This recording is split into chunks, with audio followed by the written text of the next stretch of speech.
And hi 4S, yay. So here we have our third plenary, Black Technoscience. I'm Beth Coleman, and it is my honor to introduce our speakers for today. Okay, so I just want to set the stage a little bit. In considering Black Technoscience, in the spirit of good relations, the theme of this 4S gathering, I speak with gratitude of the fiery, clear path our plenary speakers have opened for us. So first, let us address Black Technoscience as a qualifier, or I would suggest an augmentation.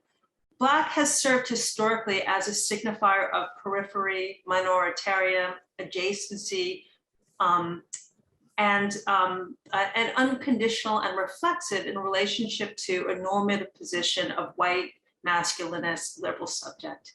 In thinking of Black Technoscience, as distinctly evidenced in the work of Ruha Benjamin and Timmy Gebru, we reorder a narrative of debt and deficit toward one of generativity and beauty. So I would like to cite the framework of Black Technoscience, citing the work of Nicole Charles and Omisor Dryden, who organized a technoscience salon of that title, Black Technoscience, here in 2018 and 2019, with the collaboration of Kristen Boss and Michelle Murphy. So Black Technoscience, signifying a simultaneous disruption to and opening up of technoscience, Black Technoscience here engages with the rich body of aesthetic, artistic, and scholarly work on Blackness, science, technology, material cultures, health, consent, and ethics, both within North America and throughout the African diaspora. So one of the generous aspects of Benjamin and Gebru's work from SDS and AI, machine learning, or deep learning disciplinary views is how they're so wonderfully intertwined. In the reconstruction of margin to center, the minority view is now relegated to some bad, or in this case, good Spielberg dark fiction, as Black is strongly reconstituted as a critical key to unlock the biopower apparatus that constituted center and periphery. As evidence in Benjamin's seminal work, Race After Technology, and this is part of a large corpus, and the path-breaking publications from Gebru on ethical data annotation and machine vision. For example, data sets for data sheets has essentially created a whole new category in the NeurIPS conference. Their work has disrupted the mainframe.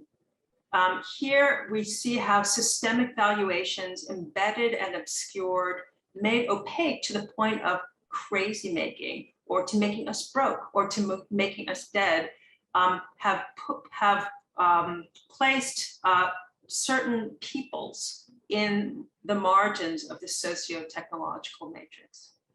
So engaging in my own recursive Black Technoscience logics here, I quote Timnit, quoting Ruha to launch this plenary. So in Timnit's talk in April 2021, Hierarchies of Knowledge in Machine Learning and Related Fields and Its Consequences, a profound and deep read of the whole system, Timnit quotes Ruha's speech to this effect: an ahistoric and asocial approach to deep learning can capture and contain, can harm people. A historically and sociologically grounded approach can open up possibilities. It can create new settings, it can encode new values, and build on critical intellectual traditions that have continually developed insights and strategies grounded in justice. My hope is we all find ways to build on that tradition, and I do believe that is what we've gathered to do today. I would also like to hail Kim Tallbear's and the participants in yesterday's plenary, the avatars of Indigenous and Black intervention, in thinking about the global death drive and literally how Whitey is on the moon. So now I move to the formal bios of Dr. Ruha Benjamin and Dr. Timmy Gibra.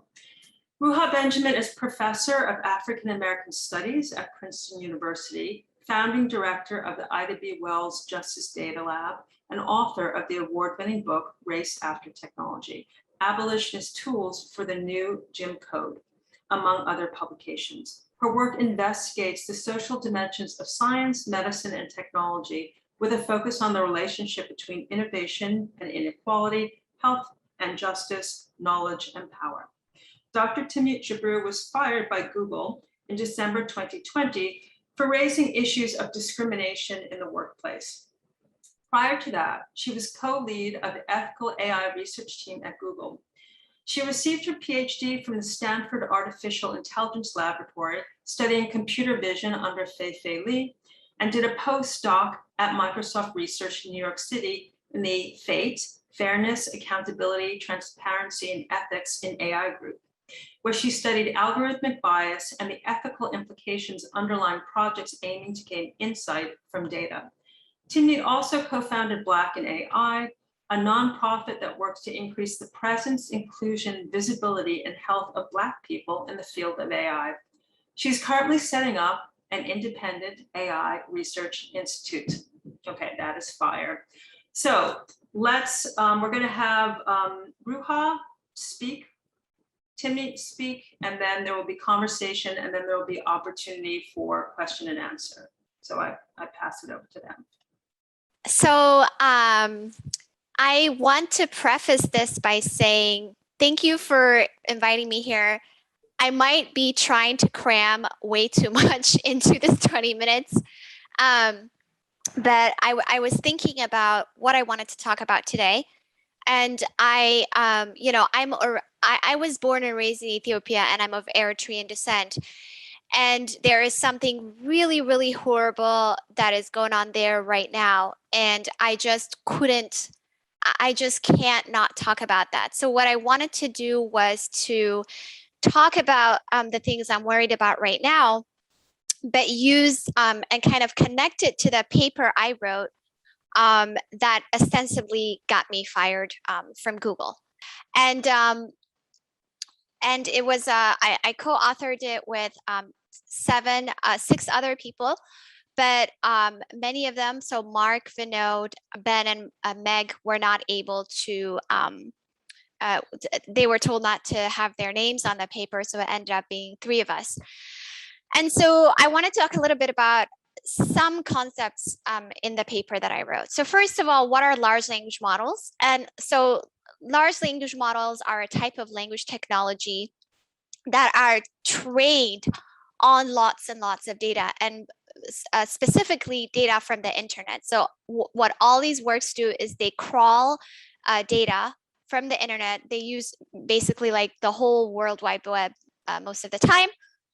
And these models are used for lots of different things. So if you look at machine translation, you want to translate from one language to another using these machine translation tools like Google Translate, they're used there. If you have this auto completion stuff on your email, they're used there. There's probably stuff that I'm forgetting, but they're search. So to rank queries, etc., they're used there. So I wanted to write this paper because I saw this race, like the people were trying to develop larger and larger language models, and they were super excited about it.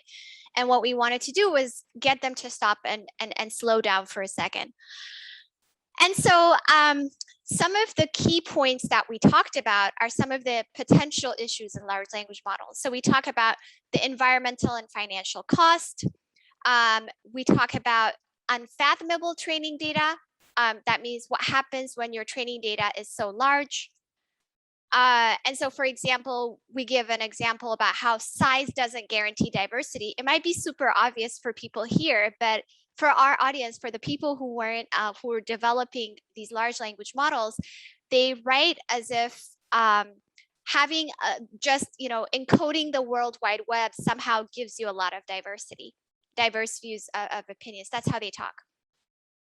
So this is an excerpt from our paper. We say, furthermore, while user-generated content sites like Reddit, Twitter, and Wikipedia present themselves as open and accessible to anyone, there are structural factors, including moderation practices, which make them less welcoming to marginalized populations.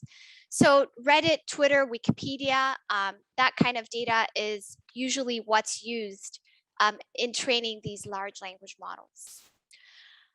So and this is also an excerpt from our paper. So we say the net result is that a limited set of subpopulations can continue to easily add data, sharing their thoughts and developing platforms that are inclusive of their worldviews. This systemic pattern in turn worsens diversity and inclusion within the internet-based communication, creating a feedback loop that lessens the impact of data from underrepresented populations. So again, we're talking about the training data for these large language models. So this is again another excerpt from the paper, but I'm not going to go through this again because I'm trying to cram too much in 20 minutes. So what I wanted to do was I wanted to show a couple of examples of who benefits from large language models and who pays the cost. And a lot of what I'll spend time on is probably the platforms used for training as training data for these large language models. So on December 2nd, when I got fired from Google, I was taking a break from driving across the country. And the thing I was really stressed out about was escalating war in Ethiopia. That's where I'm from. I left Ethiopia in 1998 because of a war between Ethiopia and Eritrea. And fast forward to now, the same entities involved. There is another war with Eritrea involved in Ethiopia. So I was extremely stressed out because I was seeing what was going on in these social media platforms. So this is Ethiopia. There is a huge war that started in this northern region of Ethiopia and Tigray. And like I said, I'm of Eritrean descent. So my parents were born and raised in Eritrea, which is a country north of Ethiopia.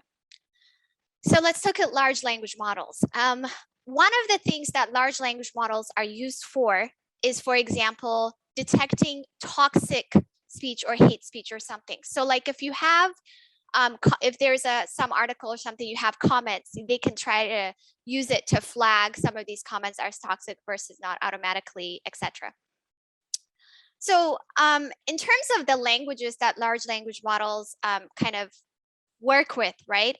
If you look at what languages are supported, virtually none of the Ethiopian languages are supported except for 2, and really no Eritrean languages, or like, for example, Tigrinya, which is one of the national languages of Eritrea, and also spoken in Tigray, which is, you know, this region that is currently under siege. So the war was declared on November 3rd. Let's look at what was happening on these platforms that are used as training data for large language models. So again, the content that's generated from platforms like Reddit, Twitter, etc., is used as training data for these large language models. First of all, there was a lot of misinformation that was going completely unfettered, completely. On the other hand, around the same time, I see this person, Jan LeCun, who says, social media would be guilty if it amplified hate speech and calls to violence. The reason I'm bringing him up is because he is one of the pioneers, quote unquote, of deep learning. He got the equivalent of the Nobel Prize for Computer Science, the Turing Award, and he is currently very high up at Facebook. He started the AI lab at Facebook. So I'm seeing what's happening in the war and how hate speech is being amplified on social media. He's coming out and saying like, oh, hate speech does not amplify calls to violence. And he also says, 94% of hate speech is taken down automatically by AI.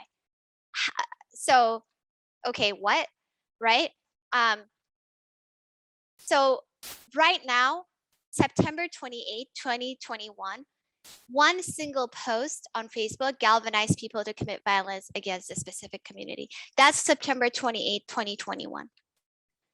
This is an article from like 2 days ago, right? So to be where I'm from, every single day we're hearing news about thousands of people starving, thousands of people dead, thousands of people, refugees unaccounted for. I mean, like literally, this is the kind of news we're hearing every single day. And of course, we know all of, we've already heard so much about Facebook's role in Myanmar. So this is another excerpt from our paper. We say, again, the net result is that a limited set of populations can continue to easily add data, sharing their thoughts and developing platforms that are inclusive of their worldviews. So many Ethiopian and Eritrean journalists have completely given up on Facebook, so they migrated to Twitter. And Twitter is still very bad. So here is examples of these fake accounts. So these images are completely fake. They're using what's called generative adversarial networks. So they're generated using the equivalent of a large language model, but for images. So they're generating these completely fake images. So this one example, George Bolton, he pretended to be a diplomat on Facebook, on Twitter, and fake person, fake account, writing fake stuff that was basically proliferated like by 1 million people, etc., etc. Nothing. They did nothing about this kind of stuff. This is just another example of all of these fake accounts with fake images that are operating on Twitter. And so journalists like this guy, like Zacharias, are put on a list to be hacked and attacked. And every time they write an article, every time they write something, there's always a flood of fake accounts or other paid people responding and harassing them. There are people with burner accounts that send death threats. In general, there's just a proliferation of fake news in addition to targeted harassment. So there's a lot of research and headlines on harassment against journalists on social media. So going back to me, and when I wrote this paper, my team at Google, we were from a lot of different places. And about 2 weeks before I got fired, I had hired this guy, Al-Mahdi Al-Mahamdi. He's a Moroccan living in Paris now, or was Switzerland before. He co-founded a media outlet in Morocco before working on his PhD in computer science. So he's a theoretical computer scientist, but before that, he was a journalist in Morocco. So that's why I wanted him to be in my team, because he was also very worried about, social media, misinformation, etc. A lot of his friends are currently jailed and harassed in Morocco, like many other places. And those who advocate on journalists like Omar Radi are similarly harassed and intimidated. And one of the ways, of course, that this is done is through a lot of coordinated activity on social media. So Mahdi received lots of death threats all the time. So here's one example in Moroccan Arabic, right? It says, if you cross the lines, your existence ends. And every time he reports these death threats, it says, it doesn't violate their terms of service. So anyways, I gave a keynote like last year, and I gave this as an example. And the next day, it was this account was suspended the next day. And so he's saying, it shouldn't take a keynote or something for this one account to be suspended after death threats, right? So how are we supposed to believe that these companies have a handle on anything? Imagine the people who are not visible, etc. So this is from February 2021, coordinated inauthentic behavior report from Facebook. They talk about removing 385 Facebook accounts from Morocco that were inauthentic. And research from people that I know who are not going to disclose their names now because they're worried about their safety. They say, it's more like 15,000 accounts. So even when Facebook says that they did the research and removed these 385 inauthentic accounts, it's so much lower than the actual number, right? Which is much closer to 15,000. And these accounts are suppressing people's voices. People give up and leave the platforms. People like journalists, people who are trying to like this is an example of how they're engaging in propaganda of from King Mohammed, and also the head of intelligence who's accused of torture by a lot of Moroccans. There's a lot of different examples here that I can't show because we don't have so much time. So again, we write in our paper that there's been multiple cases where people on the receiving end of death threats on Twitter have had their accounts suspended, the ones on the receiving end of death threats, while the accounts issuing the death threats persist. So we were writing about this because, again, this is the data that's used to train these large language models that are used everywhere. Harassment on Twitter is experienced by a wide range of overlapping groups, including domestic abuse victims, sex workers, trans people, queer people, immigrants, medical patients, neurodivergent people, and visibly or vocally disabled people. So again, Jan LeCun says 94% of hate speech is taken down automatically by AI, and we know this is absolutely not true. For one, content moderation has a lot of issues, and so actually my former teammate Alex Hanna and Maliha Ahmed have this very short 20-minute or so talk about content moderation. Maliha Ahmed used to be a content moderator. But in addition to these issues, these companies are also infiltrated in many ways. So here is one example from the UAE, where Twitter bots have been implicated in crimes, such as the assassination of Jamal Khashoggi. And British newspaper Metro revealed that a Saudi journalist had died under torture in his country after Twitter's Dubai office allegedly disclosed his identity to the kingdom's authorities. So the journalist allegedly ran a Twitter account which exposed human rights violations by Saudi authorities and royals. And he was arrested and then died while being tortured in detention. So they allegedly got, Saudi authorities were able to identify him thanks to information shared by Twitter's Dubai office, which was accused of involvement in spying on the accounts of Saudi dissidents. So again, this is the training data used for large language models. So there's various forms of abusive language, harassment, etc.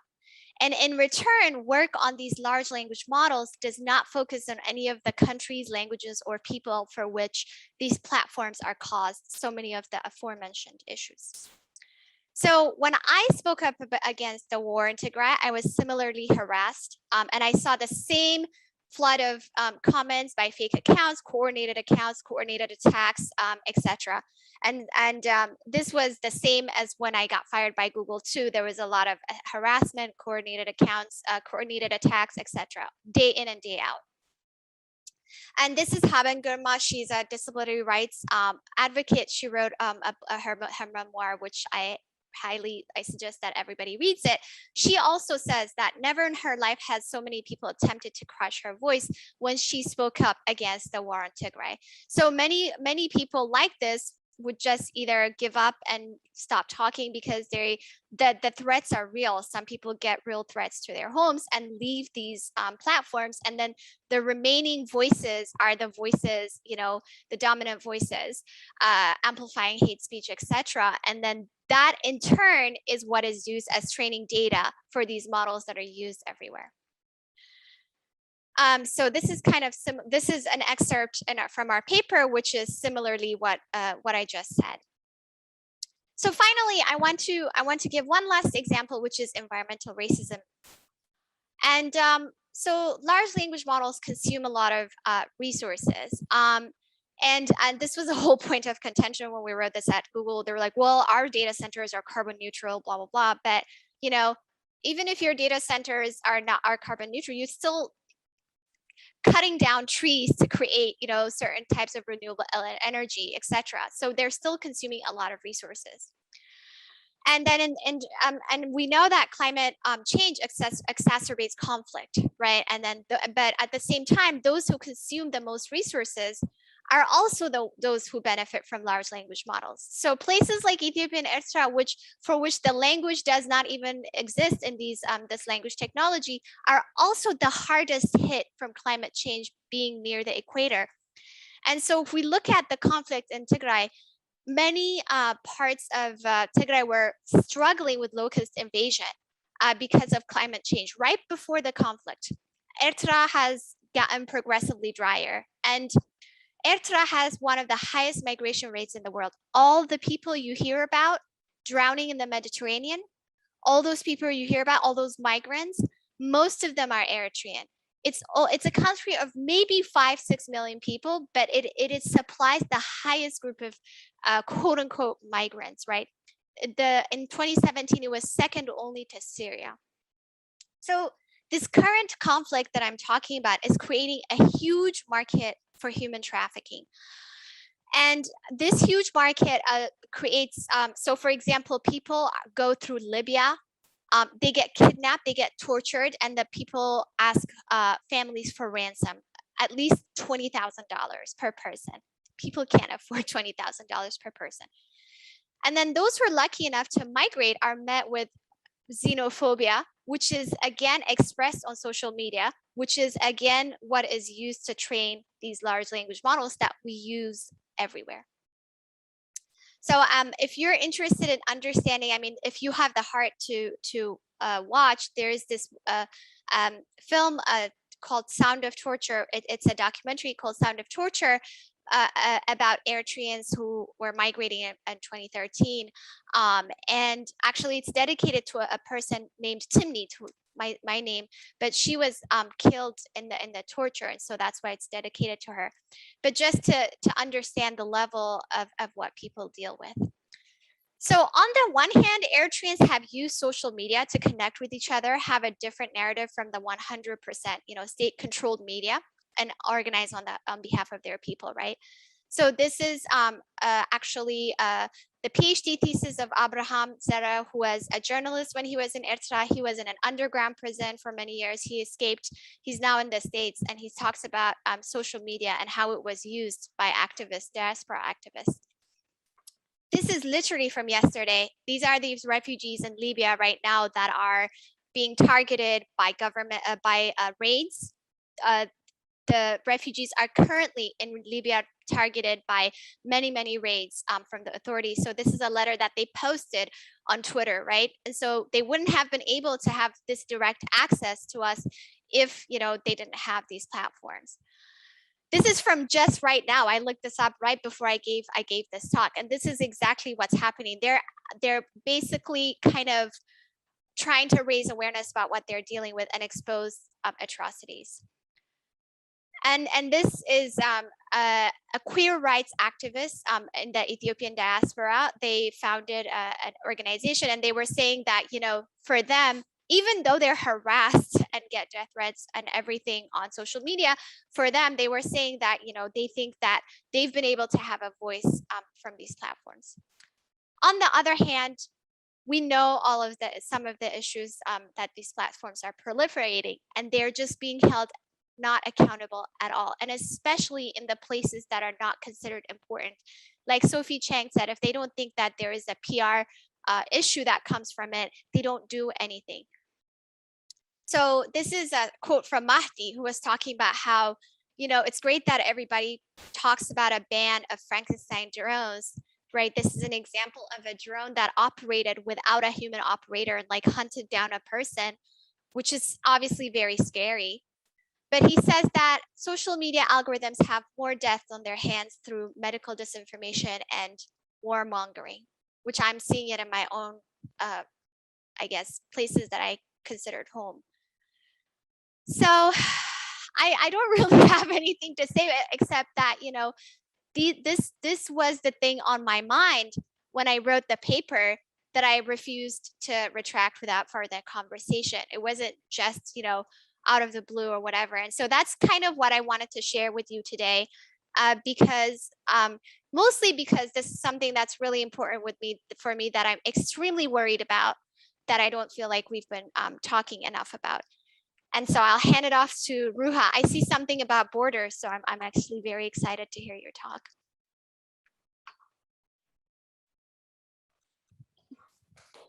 All right, Ruha, are you all set? Okay, cool. Ruha Benjamin. All right. Thanks for your patience, everyone. And yes, there's so many resonances with what Timnit just shared. So let me begin. I've titled my comments, Borders, Bits, and Blackness. Horrible, shocking, heartbreaking. These were some of the reactions to photographs and videos showing US Border Patrol corralling Haitian migrants attempting to cross the Rio Grande into the United States in fall 2021. The agents straddled horses, wielding whips and shouting expletives in scenes that seemed to evoke a prior era of racial slavery. Social media erupted with charges of racism at the routine dehumanization of Black, Latinx, and Indigenous migrants, as compared to the border crossers coming into the country from Canada or those entering the country by plane, including the recent arrival of Afghan refugees. One group is being met with food, cheers, places to live, etc., which is what welcoming looks like. And the other group is being met with cowboys with leather straps or ropes and detention by force, said Nana Gyamfi, the daughter of Ghanaian immigrants and executive director of Black Alliance for Just Immigration. On Instagram, I scrolled past vintage drawings of slave catchers in the 1800s, juxtaposed with this recent footage of border police hovering over the drenched bodies of families carrying their belongings in trash bags.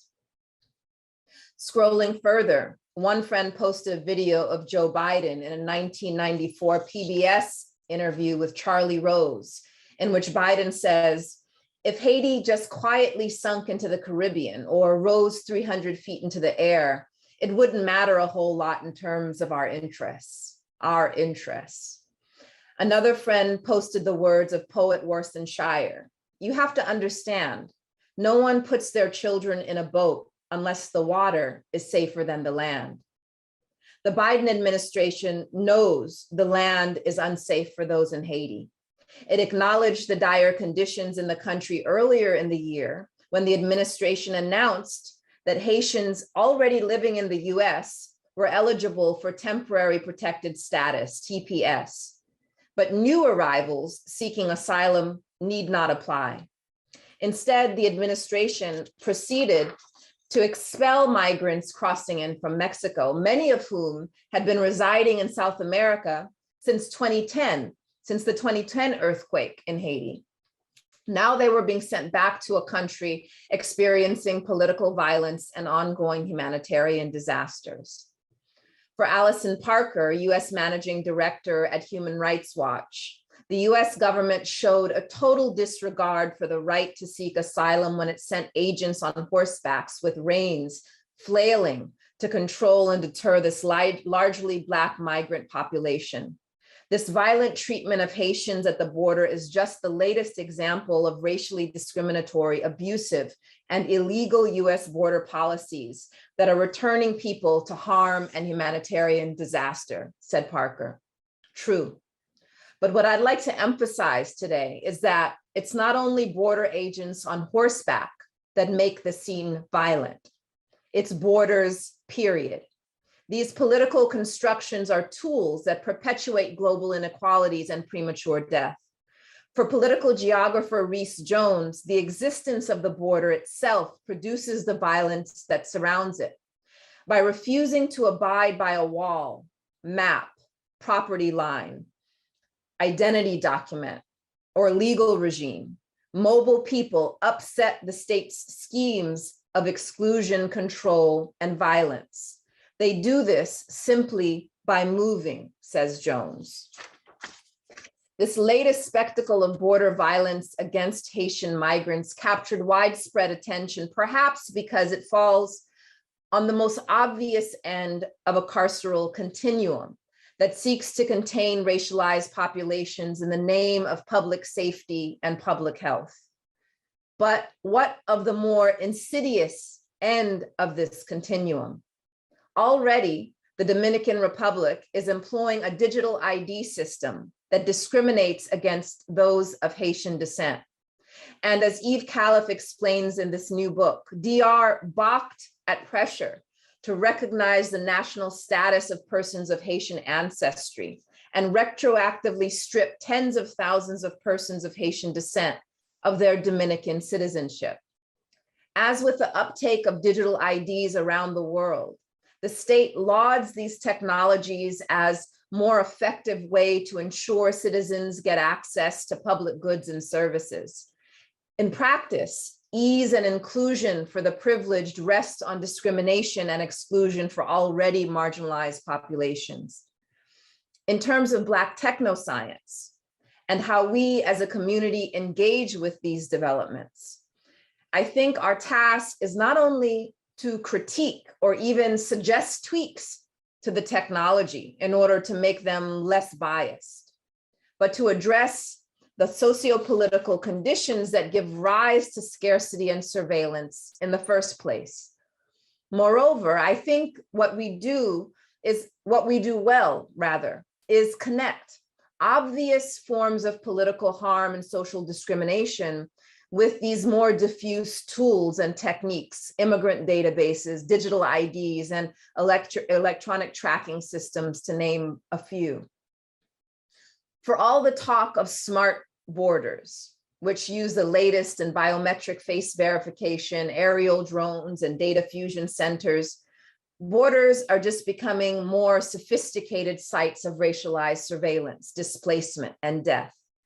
Smartness in this sense harkens back to the eugenic underpinnings of both artificial and organic intelligence and its primary directive: to categorize and rank humans, eradicating those deemed worthless while protecting the interests of those judged worthy.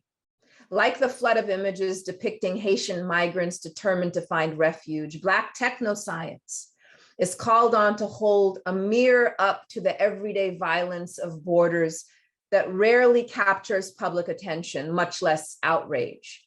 We must draw attention to the policies and technologies that governments and companies are deploying quietly and viciously, tearing into people's lives, ripping families apart, and hunting down the most vulnerable, one computer bit at a time. The power of these technologies rests on a false assertion of neutrality. They count on us believing that they're more objective, more humanitarian even, than a scowling border agent wielding a whip. But of course, there are many types of violence, some spectacular and swift, others quiet and methodical. Note that on January 20, 2021, his first day in office, President Biden issued an executive order pausing the remaining construction of the southern border wall initiated during the Trump administration. Soon after, the White House sent a bill to Congress, the U.S. Citizenship Act of 2021, calling for the development of, quote, smart technology to manage and secure the southern border. In a report issued just this week, which I strongly encourage everyone to read, the Immigrant Defense Project traces this relationship between wall building, global inequality, and climate change, showing how although the rhetoric of smart borders emerged in the aftermath of 9/11, the use of technology by US border agencies is not new. As early as 1919, the US government deployed armed aerial surveillance and reconnaissance of the border region. However, contemporary smart borders are unique in the seeming sophistication of the technologies they embody, the scope of the personal data they're able to collect, and the integration of these systems with one another. They're also more extensively used within and beyond the United States. This is reflected in the increasingly global presence of Custom and Border Patrol with 23 offices outside the US, and Immigration and Customs Enforcement with 48 offices globally. And just as I've argued in my own work for abolitionist tools that counter tech-mediated anti-Blackness in the US, that is the new Jim Code, we also have to question and organize against high-tech border imperialism that harms racialized people globally. Towards that end, the Immigrant Defense Project report argues that we must move beyond a narrow debate limited to hard versus soft borders towards a discussion of how we can move towards a world where all people have the support needed to lead healthy, secure, and vibrant lives. A just border policy would ask questions such as, how do we help create conditions that allow people to stay in the places they call home and to thrive wherever they reside? When people do have to move, how can we ensure they're able to do so safely? When we take these questions as our starting point, we realize that it's not enough to fix a quote broken system. Rather, we need to reimagine the system entirely. And as I see it, Black technoscience communities offer key insights and tools for that reimagining. And when I say reimagining, I mean that literally, employing creative tools to subvert the racist status quo.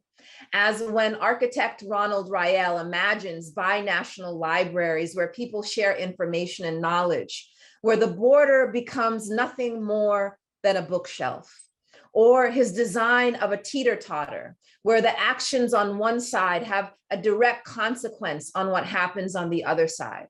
As Rael implores, the wall is cutting through people's lives. And so he redesigned this well-known caution traffic sign showing a family of migrants crossing the road with a small tweak in which the family is running towards one another. It's a reminder for me that not only must we critique the world as it is, but reimagine it for what it could be. With that, thank you for your attention.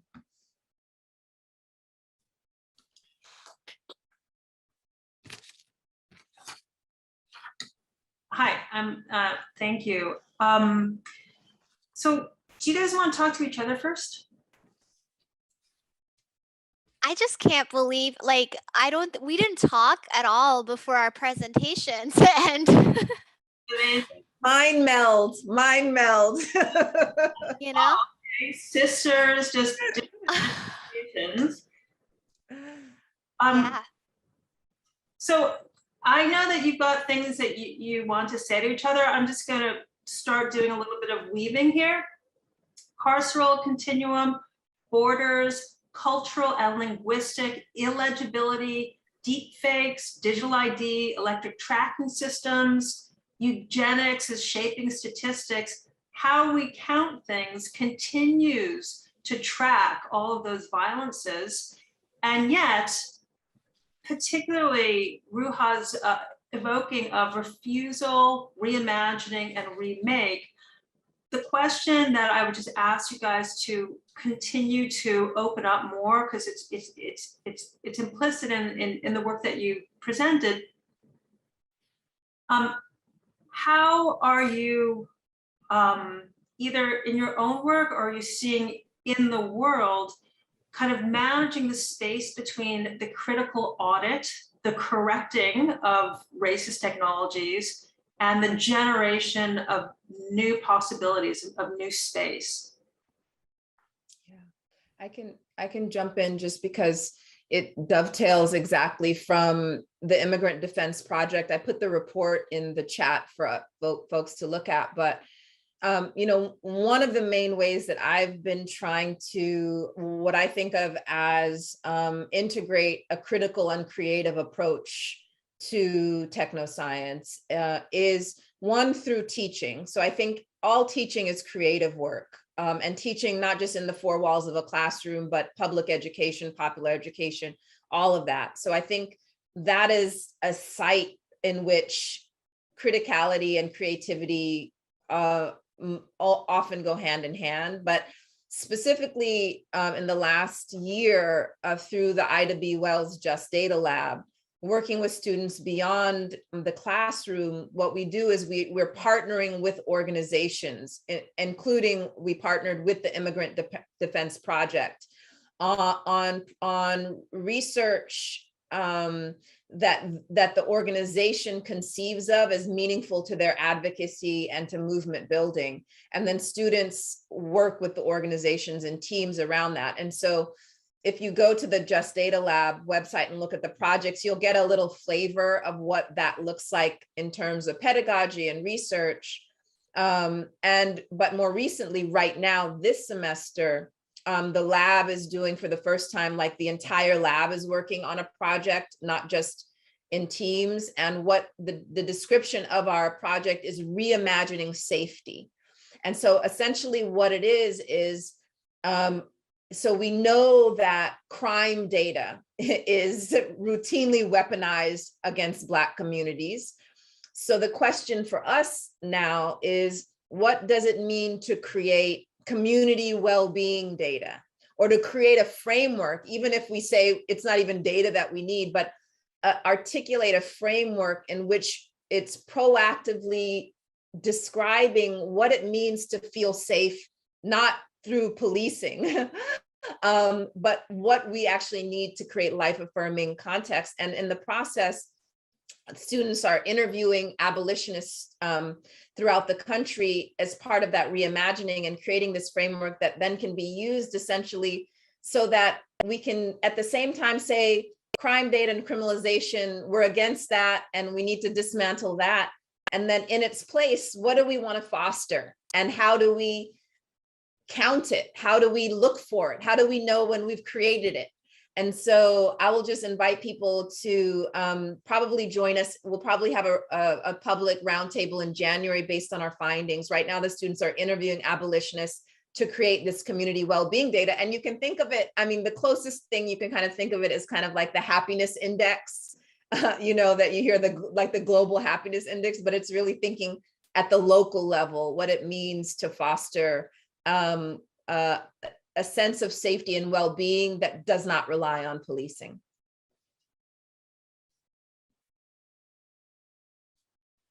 You know, I always love how Ruha's always reimagine. I'm very highly influenced by that, because I don't tend to do that. I don't tend to reimagine. I really appreciate how you always tell us to talk about what is it that so if we say no to this, what is it that we want to say yes to, right?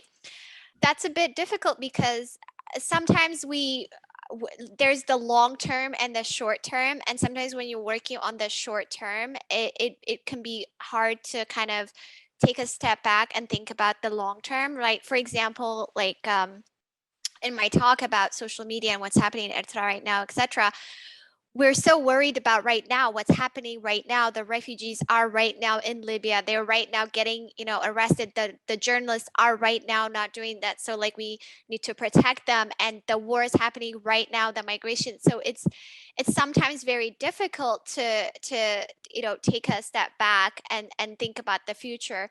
Same with Mahdi, for example. I was telling him, he has done so much research out of necessity, not because this was fun, but because his friends and colleagues are imprisoned, and he was one of the targets of the Pegasus software, that we just heard about.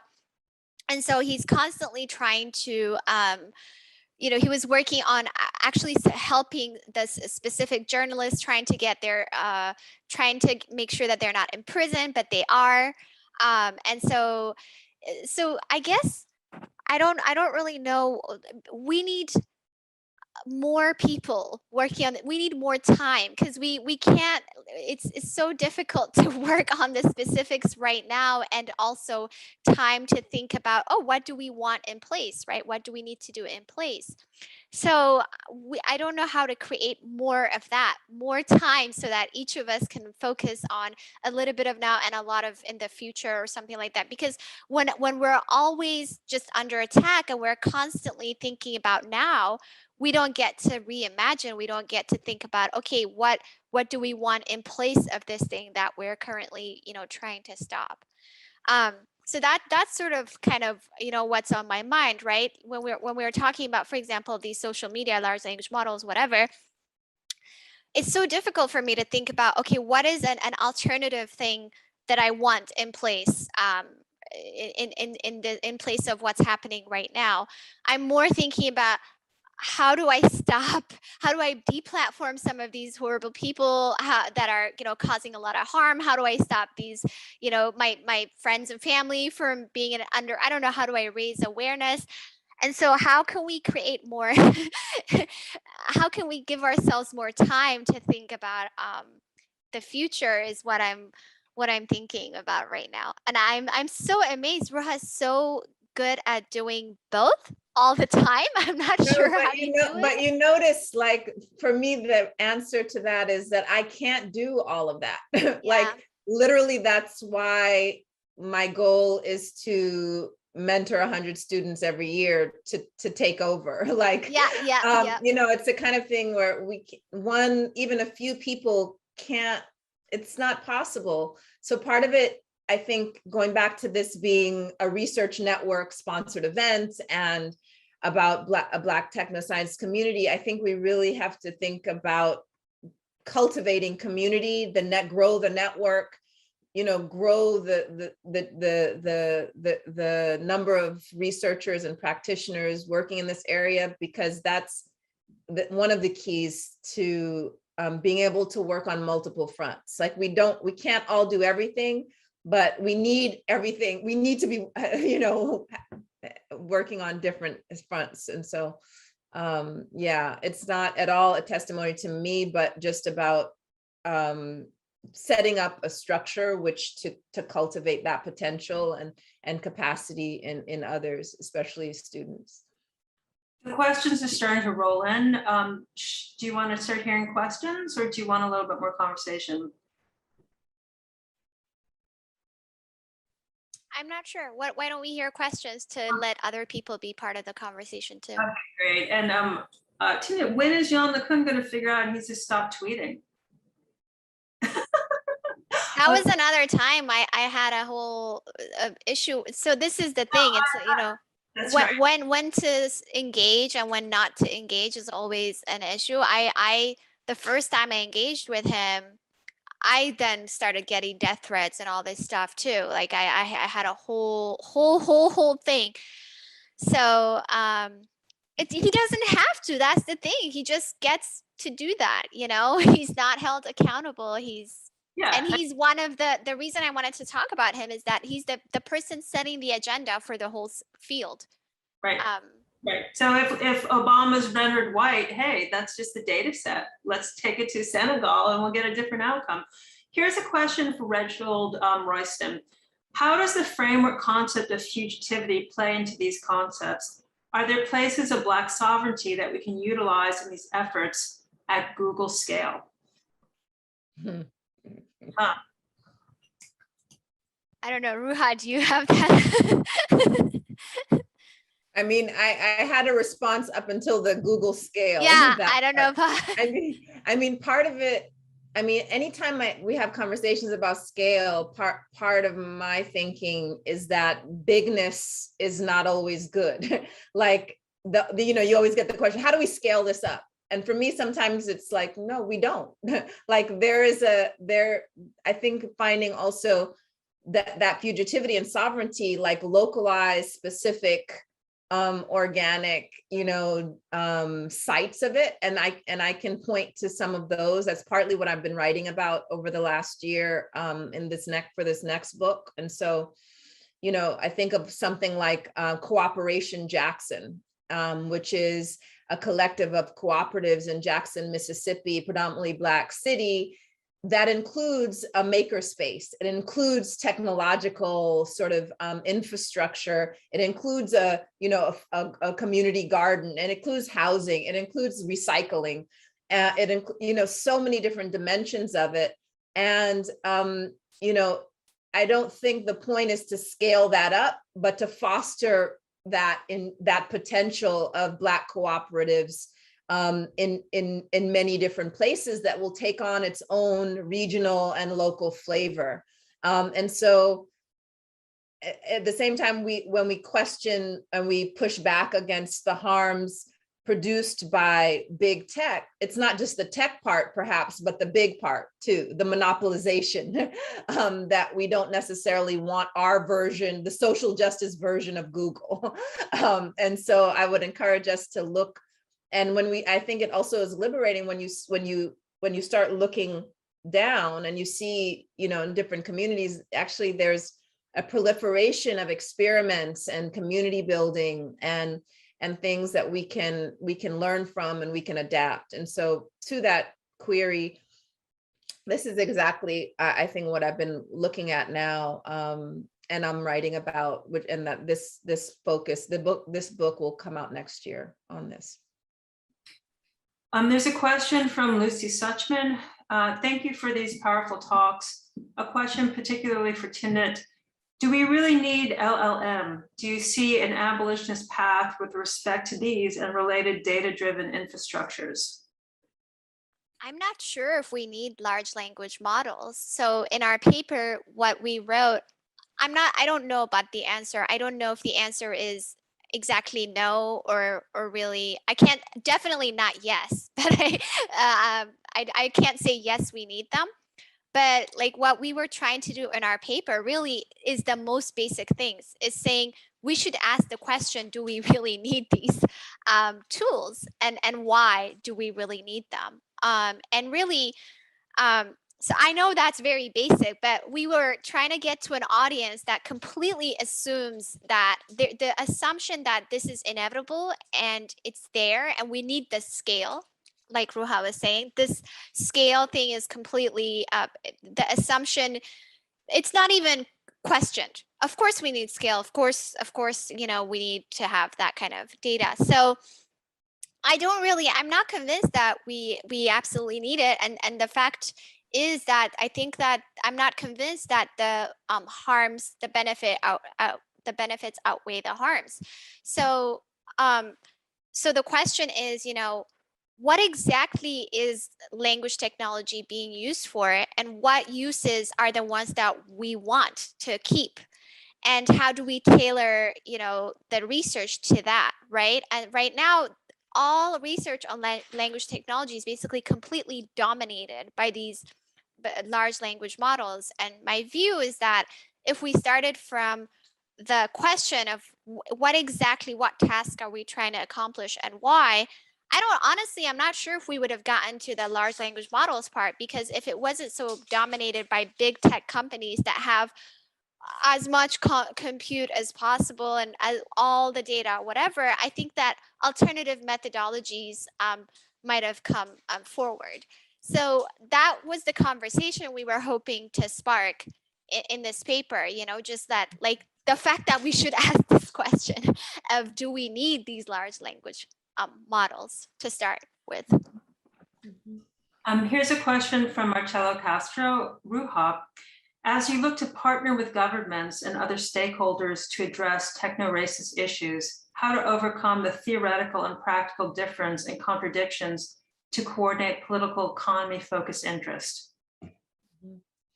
Yeah, if I am interpreting it correctly, my own sort of approach to this is actually not to formally partner with governments or companies. And so you'll notice when you visit the lab website that all of our partners have a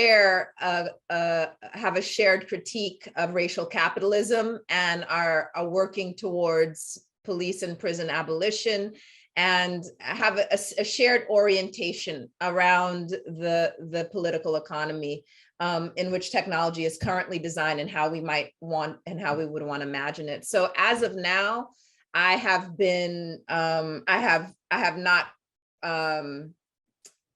taken offers to partner with entities that I think there is that fundamental contradiction where the pursuit of profit, the pursuit of, even when we think about private-public partnerships, the pursuit of profit tends to trump other values, other social values that I hold dear and that I try to infuse in my work and my pedagogy. So the answer is that I don't actually pursue those. And so I think everyone needs to figure that out for themselves in terms of where they are able to work and what kinds of partnerships they're able to sort of ethically, politically co-sign. Mm-hmm.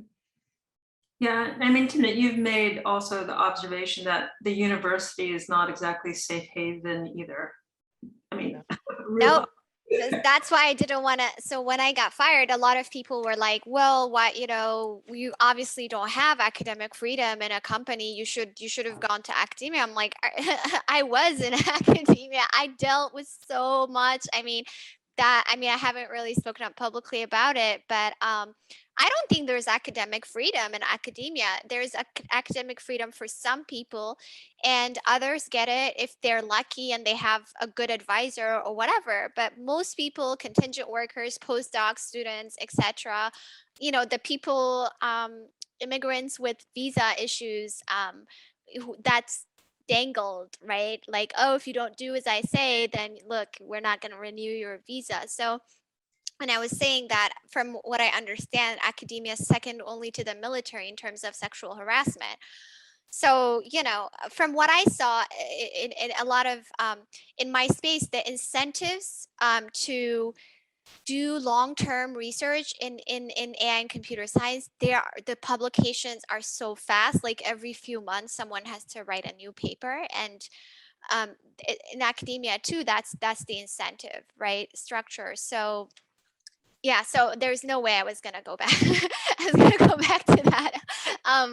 So I don't know. I'm hoping to create, you know, another incentive structure with an independent research institute, but it's never really truly independent. Like, you know, I'm thinking about that right now. Like the first set of amount of money that we raised is from foundations. You know, like the foundations with the old dead white guys who are doing whatever we're talking about right now. And then I don't want to be beholden to them either. And so I'm thinking about, okay, how can we have additional revenue streams and things like that?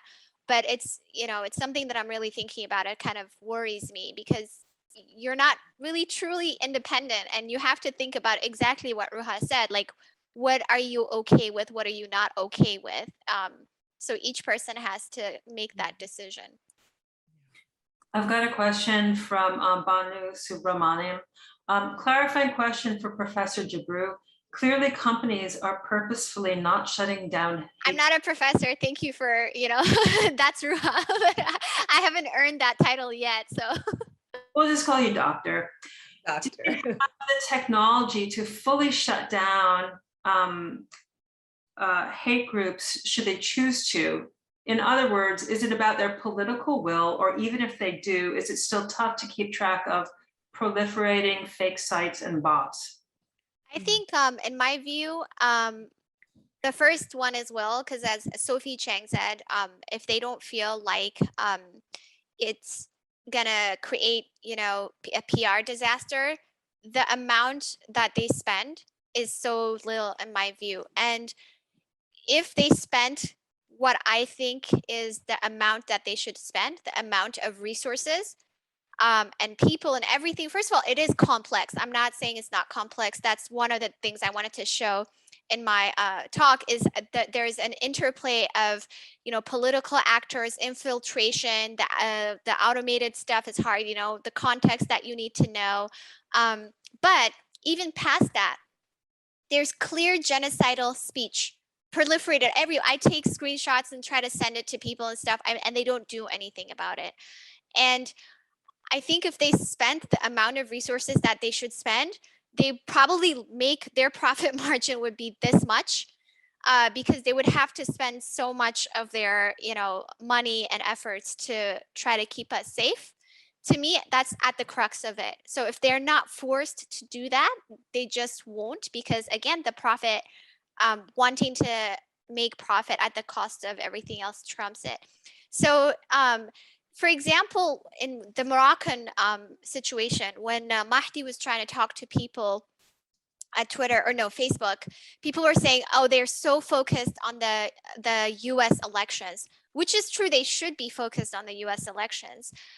But he's Moroccan. his people are going to jail there. People are getting harassed. So if you have a platform that's making money from Morocco, that's operating in Morocco, you can't tell him, you know, sorry, you have to wait in line because we're focusing on the US elections. That's not okay in my view. They need to have the same they need to have people also focusing in Morocco, because that's urgent for him, for his family, for, you know, his colleagues. So this is what I have seen. I mean, time and time again, there is such clear stuff. Like when I said, I gave an example, September 20th, that was a few days ago, right?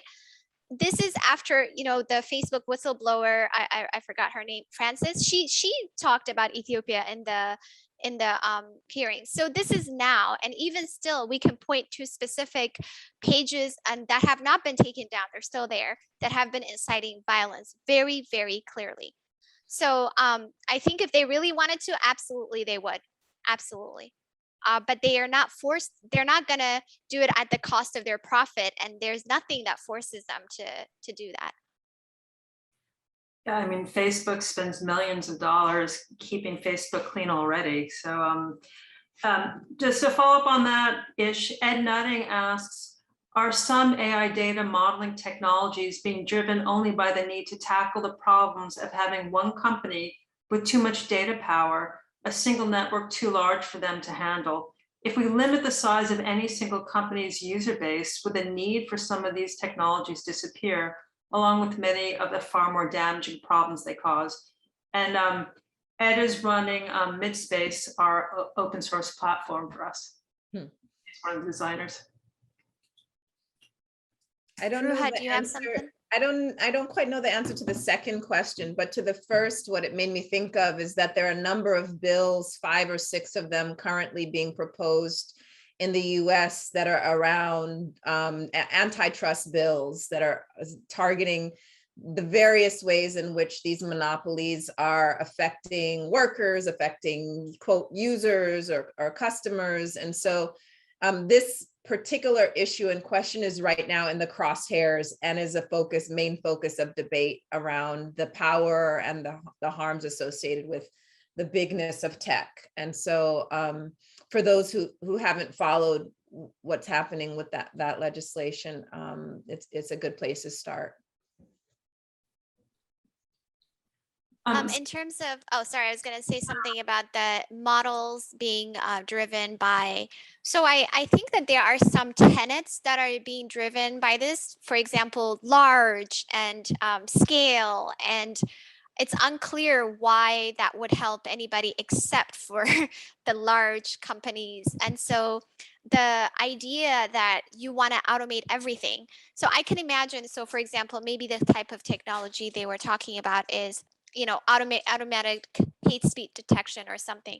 I can still imagine some very rudimentary stuff that would be helpful. You're just never going to get the context, or it's just not, I can't imagine that. Even for people, you have to be experts in that space. And even then you have your own, you know, political leanings and stuff like that. So I can't imagine any model catching that, but maybe there could be, you know, some rudimentary things that would be helpful. But even those, we've seen, you know, how they've been flagging.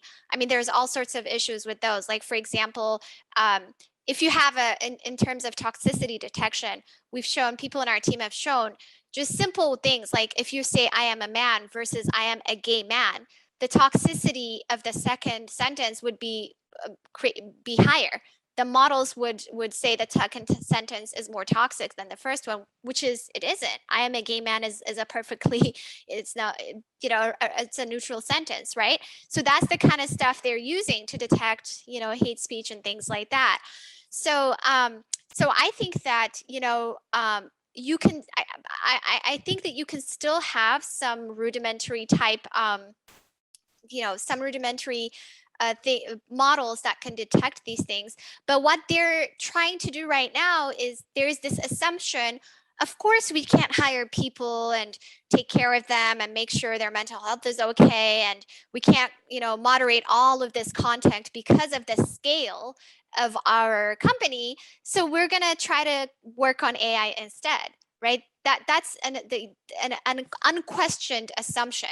The fact that they should have that scale, the fact that, you know, obviously we can't moderate all the content, etc. And so I think that is a problem, right? That's a problem that has arrived because we've arrived at that problem because of the scale and because of the monopoly and because of the fact that they're trying to make as much money as possible with as few, you know, by expending as few resources as possible. So so yes, in a way, I think that some of the research into these models, automated models, is definitely driven by them wanting to make as much money as possible without hiring, more people, or hire as few people as possible and make as much profit as possible. I'm going to go to Sigal Gried's question. My question for both the panelists is, currently in my studies, the theory of decolonizing the fields of anthropology and archaeology as practiced in Canada is being taught. So my question, which I think is very similar to the processes you are trying to combat, how do you begin the process of decolonizing something when the colonialism is still going? Mm-hmm. I mean, for me, I think it's actually useful to point to the ongoing nature of these systems rather than think of them historically, something that happened in the past. And so pedagogically, what it means is, tracing those histories, but actually looking at how the universe, like looking at the curriculum now, looking at what's being assigned, looking at what is considered extra, on top of the canonical, on top of what's required. And so it's precisely the continuity, the fact that we can point to it, yet something that happened yesterday as a colonial aspect of our educational system, that I think is powerful in terms of the dismantling, because it's something that affects you in the present. And so I don't necessarily see it as, it's not, I don't perceive it as a challenge, but as an opportunity to actually make relevant what the struggle is, because it continues to affect and infect our institutions and our everyday experiences, navigating, whether it's academia, the tech industry, our neighborhoods and communities, et cetera. I would say for me, the works of Ruha and Simone Brown and others have, Sophia Noble and everybody, has been extremely useful, because when even as someone, Ertra is like a place that's colonized by the Italians, and all of my mom was telling me, like, all of the things that they learned are about, they had to memorize the European rivers in World War II and all of that, rather than learning about their surroundings, like Ertra and the other African, countries in the region, etc. That's kind of, the ongoing nature of colonialism. But even being aware of all of that, I definitely did not connect technology to the ongoing nature of colonialism, or any of the other things we're talking about. I had to, and I wasn't, exposed to the scholarship of the people who are doing that. And I guess that's because of the ongoing nature of colonialism, right? If it wasn't, then, I would be learning a very different approach to, how to develop technology. So I agree with Ruha that it's very important to remember the ongoing nature of colonialism, and to kind of make sure that we are all aware of how, the first thing I try to do is decolonize myself and my thoughts and my approach, right? And so I think understanding the ongoing nature helps, even in our conversations, or when we're teaching, or when we're talking about our work, it helps us understand how current technology that we're building is contributing to this ongoing nature of colonialism, like the borders that Ruha was talking about, the electronic borders, and trying to keep people out. For me, Eritreans were colonized by Italy, and right now Eritreans are dying trying to get to Italy, right? They're dying through the Mediterranean trying to get there. And this mayor who actually helped migrants in Italy, Italian mayor, they just sentenced him to like 13 years in prison. And so I actually think it's very useful to frame that as the ongoing nature of colonialism, right? Because they stole all of these resources, they killed millions of people, and they're still doing that, right? Because they have all the wealth there, they have all these borders, and the people from the places that they colonize are trying to reach to reach there. But that's not how we talk about the migrant crisis or the border or whatever. Like we're not talking about it as a consequence of colonialism. There was also a question from Vic Gardenhire about what kind of support and help can kind of a gathering like ours offer in this. So this is I think a material aid question. What kind of support? Yeah, like what kind of help? I think that it's good to learn from, I'm not sure. I mean, for me, I think it's good to hear from, other people's perspectives and use it in your kind of understanding of the situation, and kind of see how you can apply it to your own context, right? For me, the fact that Ruha was talking about borders and connecting it to her work, and we didn't even have a conversation about it, gets me to learn more about the issue that I really care about. And I'm now reading, the Smart Borders or A Humane World. I haven't read that. And then I get to see how I can incorporate it into my practice. So that's how, and create a network among people who are similarly concerned about similar things. So that's how I see it. I see it as kind of knowledge building and network building.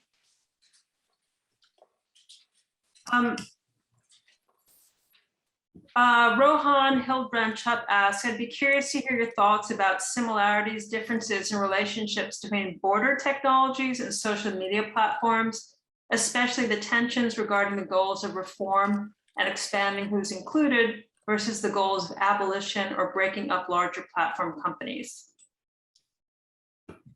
I mean, I like the question, and I like it's kind of drawing our two talks together and the different types of technologies that we sort of scanned in this hour. The one of the differences that I see is, as Timnit alluded to towards the end, is that social media has the potential for connection and recognition and representation. It offers that, as well as all the harms that are associated with this idea that what you have access to has access to you. Whereas I don't see the upside of borders and border technologies. And so for me, there's a clear case for abolition in that case, in terms of border technologies and borders generally. Whereas I think there's more ambiguity when it comes to social media and its use by social movements to build critical connections and attention and outrage. And so that's a distinction that I think would lead to different strategies when it comes to the way that we engage them and use them.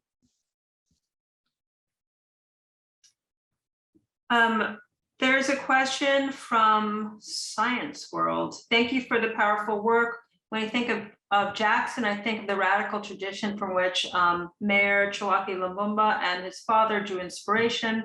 Can you speak to the role of radical social movements in the kinds of resistance that give you hope? Also, I think of Rhea Ramus' third book on anarchist resistance, and remember that she was denied tenure. So is this a fraught hope? Yeah, to the first part, in terms of Jackson, certainly that sort of initiative and those like it is really one of the only things that give me hope. That is, those who continue to work in the tradition of Black freedom struggles. And so whether we're talking about contemporary ones, but also looking to the past, you know, and usually in longer versions of my talks, I always point to the relationship between data struggles now and what Du Bois started, what Ida B. Wells started, and their critique of the weaponization of data, but also the fact that they also had a kind of faith in data. Like, they were also trying to produce data that was life affirming, that was recognizing the humanity of Black people. And so I think it's really important for us to not just trace those continuities, but to allow them to guide us and fuel our work. There's a there's a sign hanging in my office here that says, we can each of us do the impossible as long as we can convince ourselves that it's been done before, by Octavia Butler. And so I do encourage those who, very understandably feel disillusioned, disheartened, by the current, the status quo, to find those touchstones in which people push through that and use that as a kind of beacon in your work, whatever that may be. I have a question. We have feminist data, we've got queer data, we've got Black data. Can the two of you speak a little bit about, and you can refuse these namings, but Black feminist decolonial critique across situated positionalities? I mean, can you help give some insights in terms of, we see these kind of alt datas showing up, and almost always they speak to, and I'm embracing my other alt data people, but do you have a sense of that?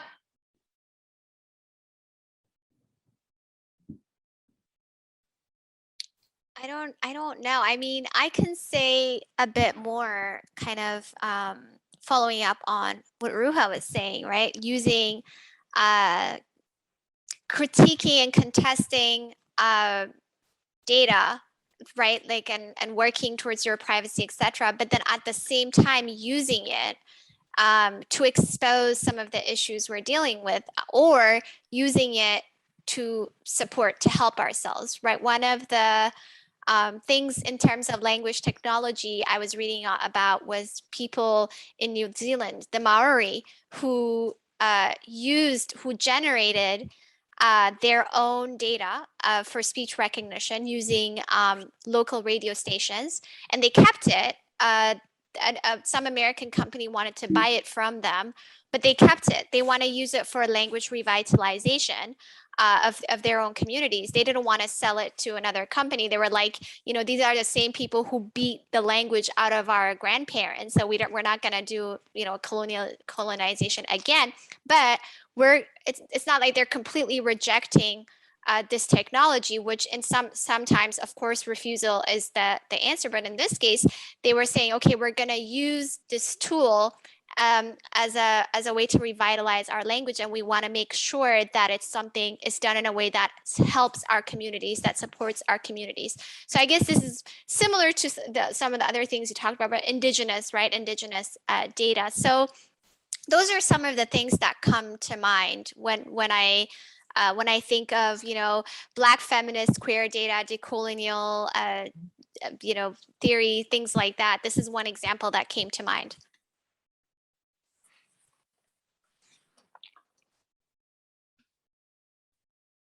Ruha, did you want to add anything? No, I think that's good. Thank you. Pretty good, right? Natalie Raha asks, can we get involved in joining, supporting your work from a social and or tech research perspective? Can we have more direction to your labs, AI institutions in the building, and how to connect? I've been interested in finding a community to leverage tackling these problems and long-term innovation capital and innovation building. Interested to understand opportunities available to get involved with your work, Dr. Gebru and Ruha. So I would just direct you to the resources tab on my personal website, which will actually sort of inventory a number of organizations and initiatives to plug into. One of which is a kind of umbrella organization, the purpose of which is to connect people who have this desire to plug in, where it connects technologists, policy advocates, community organizers, in different initiatives, and that's Data for Black Lives. So I would encourage you to check them out and attend the next conference and plug into the network. There are various regional chapters or some of the other organizations there. At the moment, my lab is a student-centered lab for students at my institution, and we partner with community organizations. And so that's the scale of it right now, and we're not branching out at the moment. But for those who want to plug in, I would suggest, getting involved with some of the organizations that I list on the resources tab. I think, oh, sorry. I was going to add, in terms of organizations, there's also Black in AI, Queer in AI, Disabilities in AI, Indigenous in AI. This reminds me of the scale discussion we were having earlier, that even when we want to scale something, it's very good to start local and specific, because, for example, with Black in AI, we started Black in AI, and now we have Queer in AI, Indigenous in AI, and all of these, Latinx in AI, all of these different organizations. There's also Black in X, Black in Neuro, Black in, so I think that even when we want to scale something, it's good to think local and small. And so in that sense, in terms of supporting our work, I would think, you can join one of these organizations if you think that they'll be supportive to you, and join a network. And I would love to see more independent institutions. I think we don't need like one big, lab or one big institution. So if there is a way we can support the creation of just many more organizations, many more different types of organizations, I think that would be basically supporting my work for me, in my view, because that supports my goals as well. Cora Olson asks, to what extent do you both envision solidarity across racial lines to make more just livable worlds, borders, and social mediascapes? What does that solidarity look like, or might look like? Yeah, and I put a little note in the chat in response that I think it entails those who are in positions of power and privilege asking those who are most harmed by emerging technologies or other socio-technical systems, what does solidarity look like to them? So I don't think it's something that should be or could be prescribed through a panel like this or through one or two individuals, but a concrete example that I put in the chat is for white collar tech workers to ask Amazon workers that are in the warehouses, what would solidarity look like in your drive to unionize that Amazon is trying to squash? Rather than me telling you what that is, actually asking the people who are on the ground fighting against these algorithmic overlords, what would it look like for us to actually support your unionization, even as we know that the Alphabet Workers Union has been galvanizing since the beginning of the year. And so that hopefully is a concrete example of where you might start. Can I follow up on that in terms of isolation and people being picked off? Certainly, we had a strong example of that with Timnit's experience at a giant company that says it wants to do important work on AI and ethics. Well, I mean, I think this solidarity that you're talking about helped me. I mean, another way to look at it is that I think at another time, regardless of how much we fought or whatever, they would have destroyed my career, destroyed my reputation, that's, no matter what, they would have been able to do that, right? And so that there's a lot of people for whom they do that too right now who don't have that type of visibility and solidarity. So I think actually this is a good example of how solidarity across racial lines, class lines, etc., is really important. And even, for example, the people who were fired from Google before were organizing on my behalf. So current and former Google workers. And then across companies too, there's people talking to each other. Google, Apple, you see the Apple II movement now, Apple and other groups of people in terms of across class lines too, right? Like I work, there's Adrienne is somebody, I forgot her last name, I really admire at Amazon. She's organizing on behalf of so many different groups of people. So I guess yes, they isolated me and did that to me, but if I didn't have this community, they could have done a lot more than they did, right? I've also seen, I was gonna say, like, I think what Ruha said about asking people, the most impacted, what they need is really important, because I have seen these transnational solidarity go like wrong too. You know, I mean, I can give so many examples there, but it's very disheartening when that happens. So I think it's really important to not make assumptions about what we know and what people need, and just make sure that we're learning from the people on the ground, the movements on the ground. One example I can give is Cuba, right? The protests in Cuba, where many of them were done by Black Cubans, like, you know, the San Isidro movement and stuff like that. Can give similar examples in Eritrea and Ethiopia. And so it's just very important to listen to the people who are leading the movements on the ground. One thing I'll just footnote, again, I put a link there for those who want to learn more, is after 2 Black women were fired or pushed out of Pinterest, we learned that because of non-disclosure, signing non-disclosure agreements, you could speak out against sex-based discrimination that is revealed, but you could not reveal the content, the specifics about race-based discrimination. And they fought this. And just in the last few weeks in California, a new law has been passed called Silence No More, that makes it harder for companies to try to silence those who've experienced harassment and abuse. And I don't think it's a coincidence that it was 2 Black women and their experience and persistence that actually has created an environment which will, I think, positively impact others who undergo and these 2 Black women did a lot on my behalf. Yes. Erica and Ifeoma did a lot on my behalf. So like Erica galvanized the Congress letter, the letter that they sent to Google, that was Erica galvanizing people in Congress. And Ifeoma was doing a lot. So again, like this network across different groups of people and solidarity has been very helpful to me, even though it may seem like, yes, they isolated me, but they could have done a lot more damage. Yes.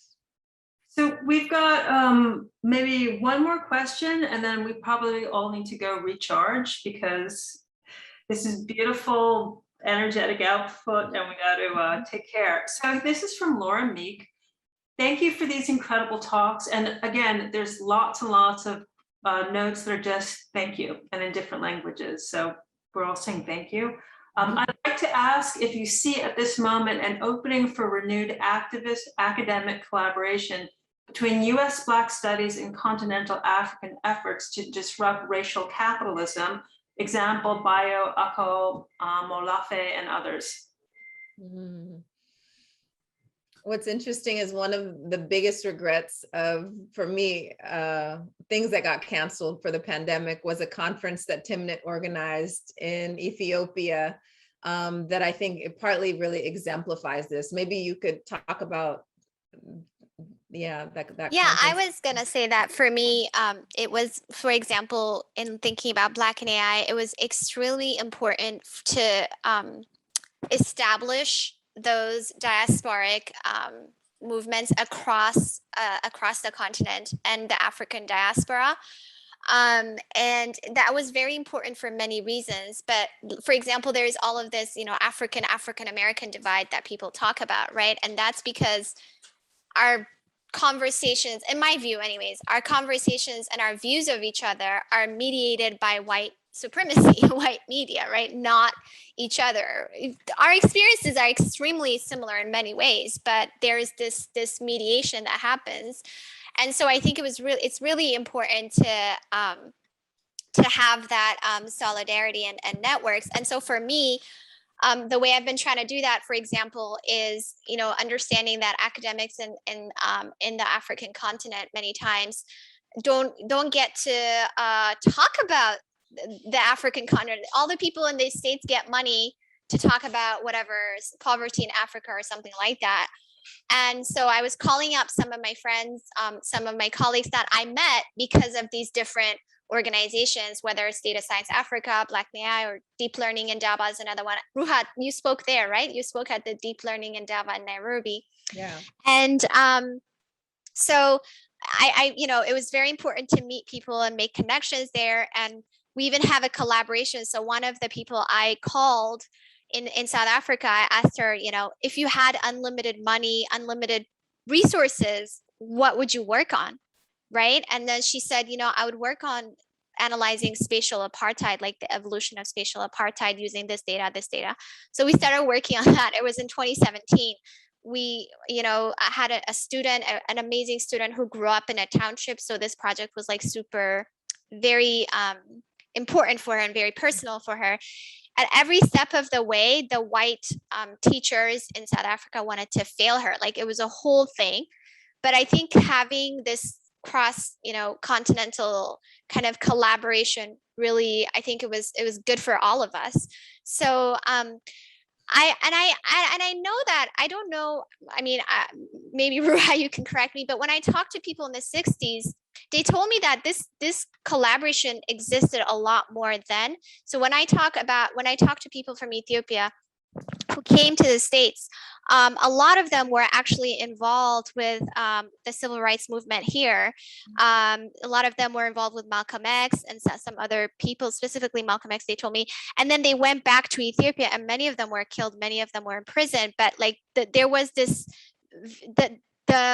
it spread, right? All of these movements spread and they had a lot more kind of connection. And so I'm hoping to see much more of that now. And I'm not sure if there is a renewal of it. I'm not as, well versed in history as obviously Ruha, but I know that I heard that there was a lot more of it in the 60s, and I'm hoping that we're having a resurgence of that now.